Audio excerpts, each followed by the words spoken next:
سلام عليكم. إخناتون أغرب وأجرأ ملوك مصر القديمة. صلى على النبي، كل من نبي يصلي عليه. ويلا نبتدي الحكاية.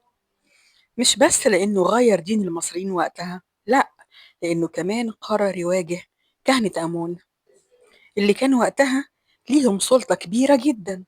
إخناتون قال إن مفيش غير إله واحد بس، هو آتون أو قرص الشمس. الكهنة بقى اعتبروا إن ده كفر وخيانة للتقاليد المصرية القديمة، وهنا بدأت الحرب بينهم. بس طبعا ده كان في الخفاء، وفجأة وفي عز قوته اختفى. يعني تقدر تقول كده المصريين صحيوا يدوروا على إخناتون، مفيش إخناتون، كأنه ما كانش موجود من أساسه. لا لقوا جثته ولا عرفوا يوصلوا أي طريق ليه. اختفى بمعنى كلمة اختفى، أكنه ما كانش موجود. ومش بس كده، بعد موته حصل الأغرب من كده. كل المعابد اتشطب منها اسمه وكمان صوره، كأنهم بيحاولوا يمسحوه من الوجود.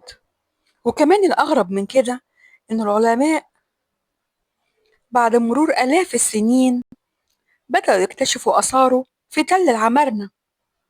لقوا تماثيله وكانت غريبة جدا. أولا رفيع قوي وطويل قوي، وملامحه لا تشبه الملامح المصرية القديمة. وده طبعا فتح باب لتفسيرات كتيرة. هل هو كان مريض مرض نادر مثلا، ولا فعلا إله الشمس اللي كان بيعبده هو اللي أخده عنده؟ لحد النهاردة محدش يعرف إخناتون راح فين ولا حتى اتدفن فين. بس من المؤكد إن هو كان أول ملك في التاريخ ينادي بالتوحيد ويقول إن الإله إله واحد فقط. وده طبعا كان قبل آلاف السنين وقبل ظهور الأديان السماوية من أساسه. دي كانت همستنا النهاردة عن إخناتون إله التوحيد.